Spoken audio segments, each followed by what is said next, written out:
Hello, everyone. My name is Barbara. I am a 31-year-old office staff living a rather full life with my husband, Eric, and our 4-year-old daughter, Denise, making us a cozy family of 3. However, our household also includes 2 more members, my reserved father-in-law, Jack, and my difficult mother-in-law, Emma. When Eric and I decided to get married, it was understood that we would live with his parents. Jack, who struggles with mobility issues and has a profound anxiety about driving, relies on us for support, a situation that has kept Eric at home even before we married. I respected and admired Eric's dedication to his family, and having grown up with my grandparents, I initially had no reservations about living with my in-laws. However, the reality of living with Emma and Jack has proven more challenging than I had anticipated. Emma, in particular, is a woman of fierce temper and a surprising capacity for pettiness. Unlike my grandmother, with whom I shared a warm and easy relationship, Emma has an edge that I had only seen depicted in TV dramas and never believed could be real until now. From the very first day we moved in, Emma established her domain with an iron fist. "Once you step into my house, you follow my rules," she declared, and she meant every word. My daily life became a series of endless chores, cooking 4 meals a day, cleaning, doing laundry, gardening, and even washing the car. Any mistake became a pretext for criticism, so I learned quickly to mimic Emma's methods to avoid conflict. Yet, even when I managed the tasks alone, Emma would often hover over me, watching every move I made with a critical eye. Despite the tensions, Eric often remarked half-jokingly, "I'm glad to see how well Mom and you are getting along." Both Emma and I would grimace at his comment, our smiles brittle. Exhausted from the relentless pace set by Emma and her frequent outings, I found solace in conversations with our neighbors, who often expressed sympathy, saying, "Emma can be so strict, it must be tough for you." Indeed, their understanding offered a small comfort in my challenging daily life. I gradually came to understand that Emma had a certain reputation in our community, known for her overbearing demeanor, especially towards Eric's previous girlfriends. Despite Eric's popularity and good looks, Emma's nagging had driven many away. Initially, I was completely unaware of this, and when I first discovered it, I felt a mix of disbelief and despair. Eric and I had been enjoying a harmonious marriage. Jack, though quiet, was a kind man, and my only real struggle seemed to be Emma. I hoped that by enduring her presence, we might eventually find peace. Everything shifted when Emma learned I was pregnant. For a fleeting moment, her eyes lit up with excitement, but her enthusiasm quickly soured when she found out we were expecting a girl. "A girl," she scoffed, her disappointment palpable. "She'll just get married and leave someday. There's no point in raising her well. Nothing can be done now. You should hurry up and have a boy." I was alone with her when she said this, and I couldn't contain my anger. "Every child is precious regardless of gender," I retorted. "Besides, we don't have a family business that needs a male heir, so why does it matter?" She responded sharply, "Our family has been landowners for generations. The family name is important, and it would be troublesome if it were to end." Honestly, I hadn't married Eric for his family's background, and Eric himself didn't seem concerned with continuing any supposed legacy. He was thrilled about our daughter's future and spoke of it often, showing his excitement about raising a girl. However, Emma never revealed this demanding side to her son. She operated from the shadows, insistent on having a grandson, which made her manipulations all the more insidious. Her attitude didn't improve even after Denise was born. In front of Eric and Jack, she would dote on Denise, but on her bad days, she would coldly push her away, making it clear she held little affection for her. As Denise grew and began to speak, she often remarked, "Grandma is scary," and gradually started to avoid Emma. One day, Eric noticed Denise's apprehension and confronted his mother, "Mom, Denise seems to be afraid of you.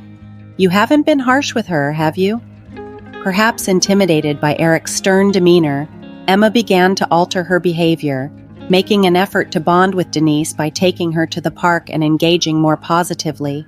Although Emma's treatment of me continued to deteriorate, I had grown thick-skinned to her petty remarks. What mattered most was her improved behavior towards Denise. Seeing this change, I decided it was time to return to my full work schedule post-maternity leave and re-enter the workforce fully. Eric and I arranged our work hours so that the in-laws could look after Denise for a few hours each weekday, thus avoiding the need for daycare. Jack, surprisingly, was delighted with this arrangement and spent joyful hours with Denise. Given Jack's involvement, Emma found it difficult to neglect Denise and, albeit reluctantly, started to take proper care of her. One hectic weekend morning, I was suddenly required to work due to an emergency. My abrupt departure caught everyone off guard, and Emma shot me a displeased look as I hurriedly explained the situation. Unfortunately, Eric had also left for work early after swapping shifts with a colleague, and Jack was attending a friend's child's wedding. This left Denise alone with Emma, which was less than ideal given their strained relationship. I quickly called Eric, asking him to come home as soon as he could. I briefly considered finding a drop-in daycare, but the short notice made that option seem unlikely. As I was weighing my options, Emma unexpectedly offered, "I'll take Denise to the shopping mall. You better head off and come back quickly." Denise, overjoyed by the prospect of going out, eagerly tugged at Emma's hand and cheered. Relieved by Emma's initiative, I thanked her profusely and reminded Denise to stay close to her grandmother. I then rushed to work, feeling a bit more at ease. However, my relief turned to the alarm that afternoon when I received a chilling call from the police. "Your daughter is safe with us," the officer informed me. "She was found locked in a car. A passerby helped her. Please come to the shopping mall's office immediately." Trying to maintain my composure, I was at least reassured that Denise was unharmed. I attempted to contact Emma multiple times but received no response. After arriving at the mall and explaining the situation to a security guard, I was swiftly escorted to the office where Denise was waiting. Seeing her there, surrounded by police officers and looking visibly shaken, I rushed to her side. We hugged each other, trying to find comfort in the scare. I learned that Denise had been locked in the car, a situation fraught with dangers like overheating and dehydration, especially on a sunny and warm day. The thought of what could have happened had a Good Samaritan not noticed her shook me deeply. With more than 30 unanswered calls to Emma, my worry turned into anger and disbelief. Determined to find her and understand the situation, I told the officers about leaving Denise with Emma. Their confirmation that no adult had been with Denise when she was found only deepened my suspicions that Emma had negligently left her in the car. Resolved to confront Emma, I decided to search the mall. Meanwhile, Denise, still clinging to me and visibly upset, seemed to need some comfort. I bought her some fruit drink to help calm her down. The police officers assured us of their help in locating Emma, and we thanked them for their cooperation before leaving the office to continue our search. The whole ordeal reignited my frustrations with Emma, but my immediate focus was on soothing Denise and resolving the situation as safely as possible. 25 minutes after sending my initial message to Eric about the situation, I followed up with another, informing him that I was currently at the mall searching for Emma with Denise in tow. I urged him to head straight home after work. Eric's reply, riddled with typos, signaled his distress.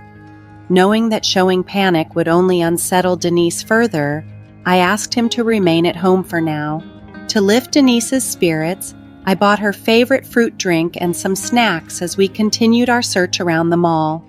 Emma, who often used shopping as a reason to get me to drive her, had a habit of deciding impulsively on these outings, expecting me to adjust my schedule to suit her plans. She never offered so much as a thank you, just immersed herself in her shopping while I managed Denise's needs and whims. Her selfishness was infuriating, especially recalling an incident when she had claimed to mall security that I had abandoned her. As we navigated the crowded mall, I couldn't help but replay the morning's stressful events and her previous behaviors in my mind. My frustration boiled over thinking about how she had left Denise alone in the car. I was scanning the crowd meticulously when Denise suddenly pointed and shouted, "Grandma!" Turning around, I saw Emma walking just behind us.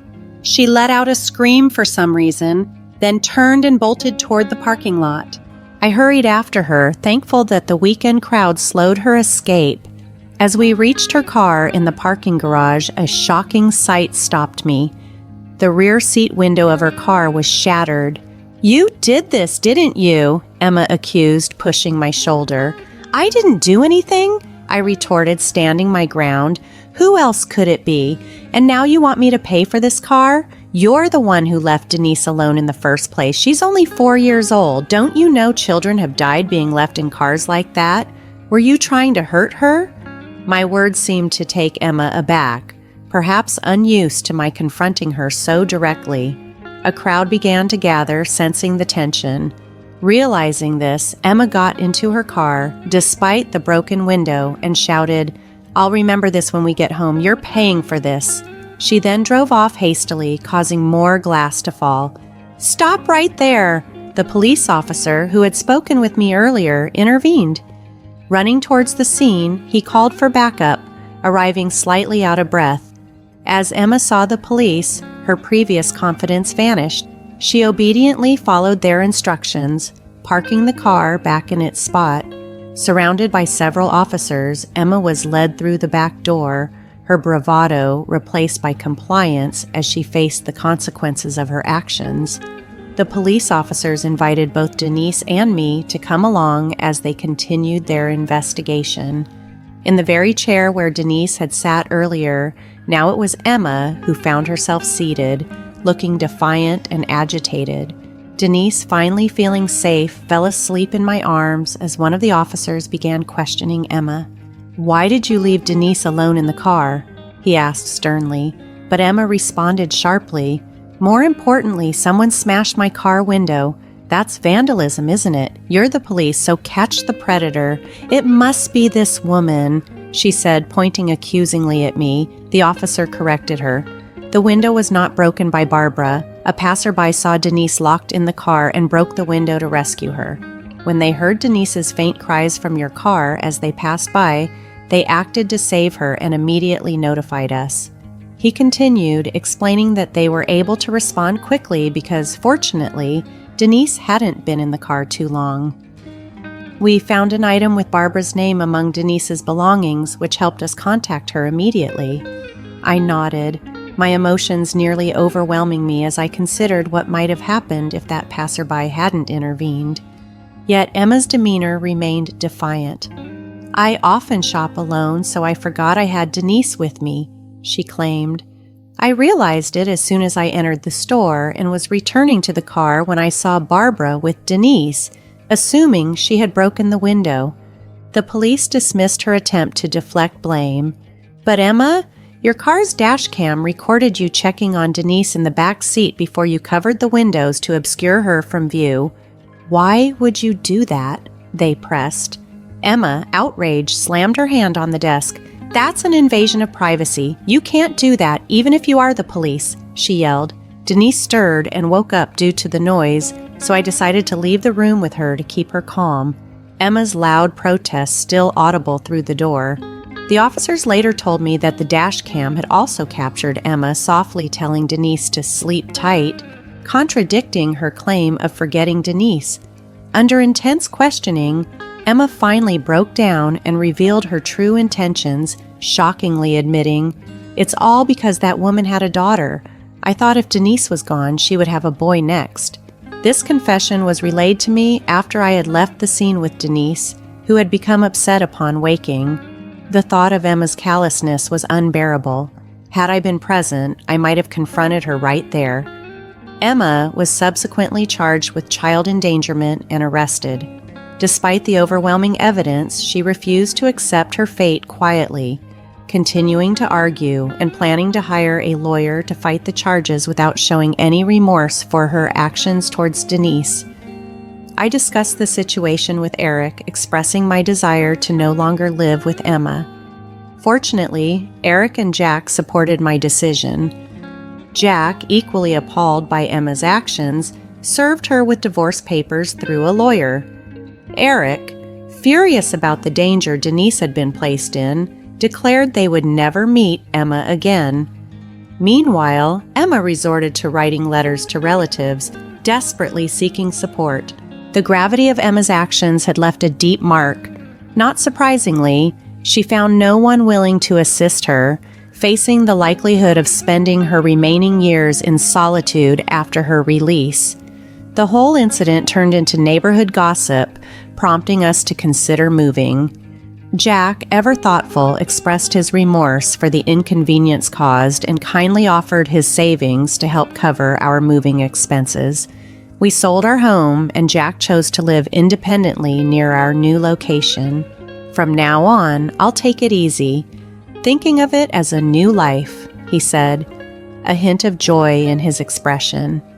About 8 months later, after we had settled into our new life, we learned we were expecting our second child. The relief of being away from the stress associated with Emma seemed to have contributed to our newfound happiness. Ironically, it was a boy, the grandson Emma had always desired. However, unlike Emma, we were committed to loving our children equally. Denise was thrilled about her brother's arrival, often gently rubbing my belly and eagerly anticipating meeting him. As my pregnancy progressed, we made regular visits to Jack's house, maintaining our close bond. Jack always greeted us with a wider smile each time, delighted by Denise's growth. Despite his past with Emma, Jack had his moments of sadness, but we were determined to support each other and build a nurturing family environment. On a different note, in our family planning, I found myself dealing with another challenging family dynamic involving my future mother-in-law, Megan. As I hurried back from an errand to buy beef, Megan impatiently awaited my return. "Hey, how long does it take just to buy some beef?" she chided over the phone. "Sorry, I couldn't find any good beef," I replied, trying to keep the conversation light. "Just come home already. Michael is with you, isn't he?" she pressed, her voice tense. "Going back is a bit impossible, huh? Just come back quickly, whatever it is," she added, clearly flustered. "Megan, you were the one who said not to come back until I bought the beef," I reminded her. "My name is Brenda, a 28-year-old office staff living in Philadelphia, USA, cohabitating with my boyfriend Michael, who is the same age. Michael and I met in college, shared the same club, and have been dating for 4 years. After settling into our careers post-graduation, Michael proposed and we planned to marry this spring.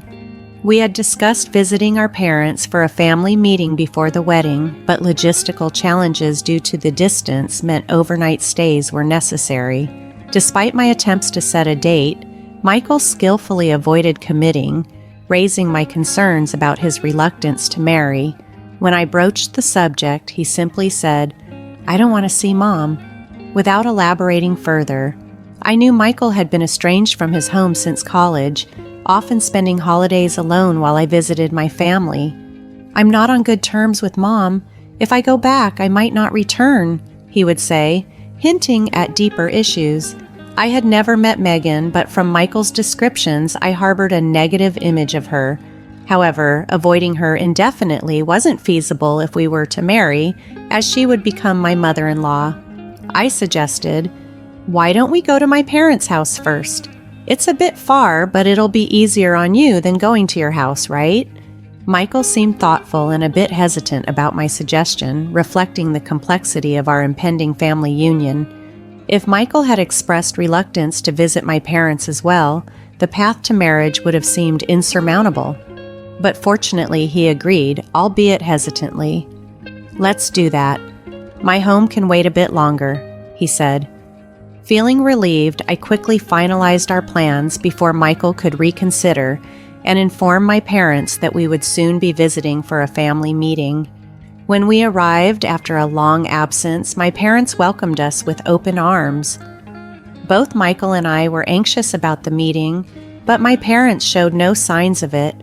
They treated Michael as if he had always been a part of the family. The meeting itself concluded swiftly, and the conversation soon shifted towards Michael's family. As the topic arose, Michael's demeanor changed, casting a shadow over his features. Sensing his discomfort, I looked at him, trying to gauge his feelings. "Michael doesn't seem to get along with his mother much, does he?" my mother asked, picking up on the tense atmosphere. Seeing the look that passed between us, she added with a note of concern, "I just hope you won't have to face any harassment from her as a daughter-in-law." "It's okay. We're not going to live close by, and it doesn't seem like we'll see each other much," I reassured her. My mom then turned to Michael. "Please make sure to take care of Brenda," she said empathetically. Michael nodded, forcing a smile, though I noticed his hand gripping his phone under the table was trembling. As we discussed various topics, my parents mentioned that we had planned to stay overnight at a nearby hotel. They insisted on inviting us to dinner since we had not included meals in our hotel booking. I happily accepted their invitation. Looking over at Michael, I noticed his expression was tense and strained. "Michael, are you okay with staying for dinner?" I asked, sensing his discomfort. "It's not that I don't want to, but..." His response trailed off, non-committal and distracted. Just then, my phone vibrated with a call from an unknown number. Michael stared intently at the screen as I answered hesitantly. "Hello?" "Ah, Brenda. Michael has always been under your care," came a voice from the speaker. Instantly, Michael's face contorted in disgust, and I realized it was Megan calling. "I've been under Michael's care as well, but that's not what I'm calling about. You're at your parents' house now, aren't you?" she asked, her tone mocking. "How do you know that?" I replied, surprised and looking at Michael, who shrugged, indicating he was unaware of how she knew. "Can you come back soon? Why didn't you come to my house first? Is there something you're hiding?" Megan's laughter rang out mockingly over the phone.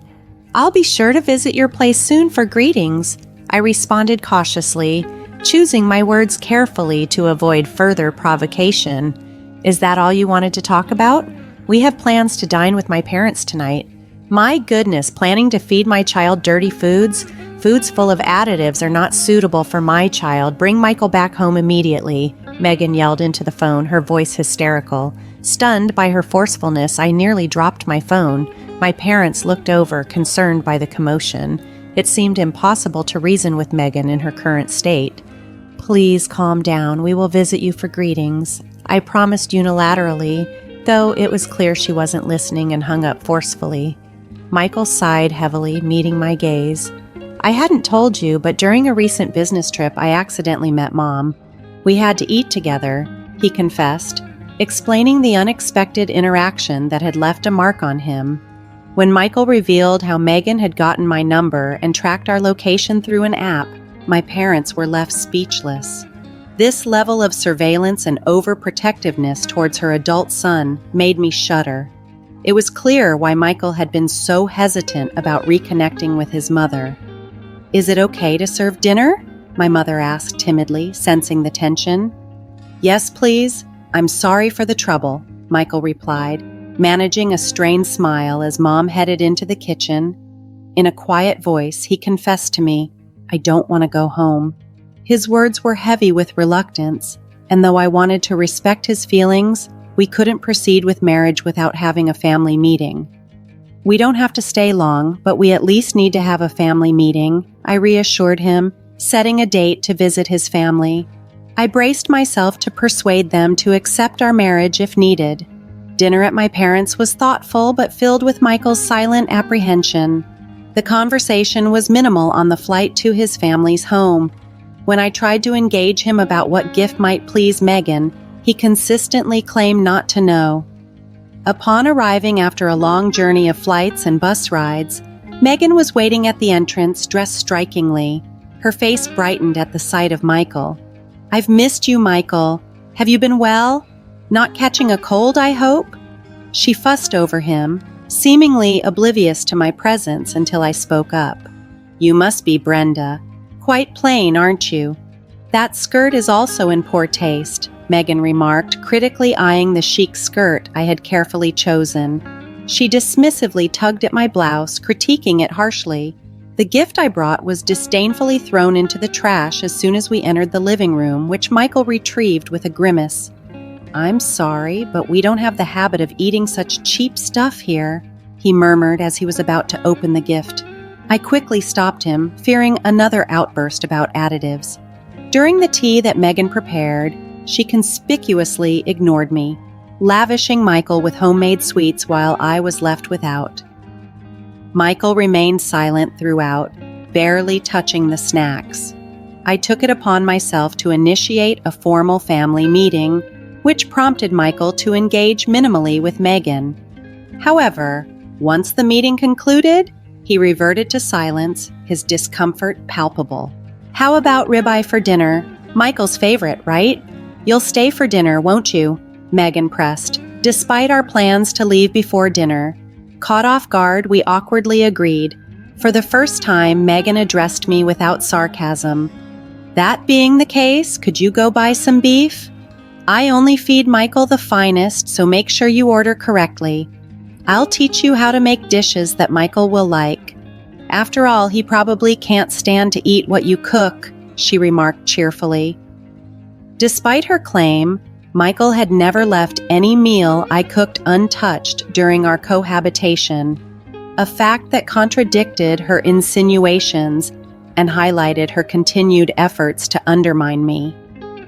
This trip was revealing more than I had anticipated, and I was beginning to understand the depth of Megan's manipulative tendencies. As Megan sent me out the door with the directive to not return without the beef, I didn't feel defeated. Rather, a sense of resolve settled over me. Although I was concerned for Michael, his recent show of defiance gave me confidence that he could handle Megan on his own. Without a backward glance, I began walking towards the city center. Suddenly, I heard my name called out. Turning around, I saw Michael jogging toward me. He was out of breath when he finally reached me. "Are you okay?" he asked, catching his breath. "Yeah," I replied. "If they're going to insult you, I'm not going back." I stormed out. Michael seemed puzzled for a moment. "What about the beef?" he inquired. I shook my head. "I haven't bought it yet, and we don't need to. We're not going back there," I stated firmly. Though our original plan was to go sightseeing after the family meeting, the unexpected turn of events meant our sightseeing started earlier than planned. "Megan must be waiting for me to buy the beef and return with you, but we're not going back," I muttered to myself, deciding instead to take a leisurely tour of Michael's hometown. As we strolled through places like the park Michael used to visit in elementary school, my mobile phone buzzed incessantly with calls, all from Megan. Eventually, fed up, I answered the phone reluctantly. "Hey, how long does it take just to buy some beef?" Megan's voice was as demanding as expected. "Sorry, I couldn't find any good beef, not any. Just come back already." "Michael is with you, isn't he?" I replied, keeping my tone light yet detached. "Coming back is a bit impossible, huh?" "Just come back quickly, whatever it is," she insisted, her voice growing flustered. "No, it's impossible," I stated calmly. "Megan, you were the one who said not to come back until I bought the beef," I reminded her, referencing her directive to not step on their property until I had fulfilled her condition. "I'm just following your order, Megan. Don't you think I'm being a good daughter-in-law?" I challenged. Megan was momentarily at a loss for words. "Take that back. Come back right now," she demanded, her tone sharp. As I hesitated on how to respond, the phone was suddenly taken from my hand. Michael, who had apparently grabbed it, spoke assertively into the receiver. "Like I said before, if you insult Brenda, we're not coming back," he declared, his voice firm. His statement was a clear stand against Megan's overbearing attitude, marking a significant turning point in our relationship with her. It was a moment that not only affirmed Michael's support for me, but also signaled a new beginning for us, free from the toxic influence that had loomed over his life for too long. After Michael's firm declaration, he handed the phone back to me, but before I could say anything, Megan's tone changed. Her voice, now desperate, softened significantly. "Hey, Brenda, can we just talk?" she pleaded. I glanced at Michael, who appeared completely detached from the conversation, already looking forward to our next adventure. It was clear he had moved on from the weight of his relationship with Megan. "Michael has made his wishes clear. If he doesn't want to meet you, Megan, I support him." "I don't want to either," I stated firmly, my resolve mirroring Michael's. Before she could respond, I hung up, feeling a symbolic release from Megan's obsessive hold over her son. To ensure further peace, I promptly blocked her number on my phone. "How about we go for ribeye? There's a good place nearby," Michael suggested cheerfully, a genuine smile spreading across his face. Relieved, I followed him, ready to enjoy our day free from past burdens. That spring, we married and simultaneously changed our living arrangements and both our phone numbers. Megan attempted to reach out through my parents a few times, inquiring about our whereabouts, but my mom cleverly misled her with tales of us being in exotic places like the Caribbean or Italy. Whether Megan believed these stories enough to follow them abroad remained a mystery. We considered having a wedding ceremony, but since Michael preferred not to invite Megan or any relatives connected with her, we planned a small, intimate ceremony abroad, just the two of us. While my parents were initially disappointed, they gave us their blessing and insisted we take plenty of photos to share with them later. Freed from the shadows of Megan's overbearing presence, Michael's demeanor brightened considerably. He smiled more freely and no longer seemed to live under a cloud of fear. I occasionally worried about him feeling as if he had lost his family, but my parents embraced him as their son, alleviating those fears. As we began to talk about starting a family, the idea of having children became a serious consideration. Imagining our future child, we laughed together, excited about the possibilities ahead. Our lives, now unbound from past constraints, were filled with optimism and joy as we envisioned our shared future.